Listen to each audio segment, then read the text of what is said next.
Hello mga ka-chops, good morning. Bali, since pasukan na, makiuso lang tayo kahit wala naman tayong nag-aaral.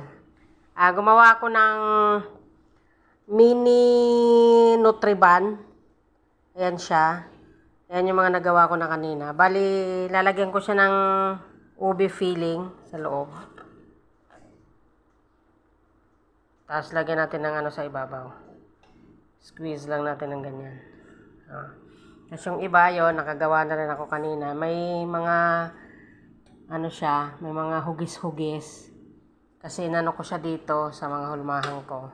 Ayan. Hulmahan ng peg. Yung iba. Hulmahan. Ayun, may nakasalang pa dun sa loob. Ayan siya.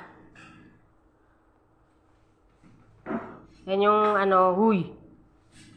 Yan yung ginawa nating mini Nutriban. Bali, makikita ko lang kung ano yung magiging ano sa loob. Wow, nasa loob na nga yung feeling niya. Bali, yung nilagay ko nga palang feeling dyan, mga ka-chabs, ano yan, yung ubi condense. Ubi condense nilagay ko dyan para, syempre, bata yung kakain. Ayan, para medyo matamis naman ang buhay. Ayun lang, maraming salamat. Magandang umaga sa inyo.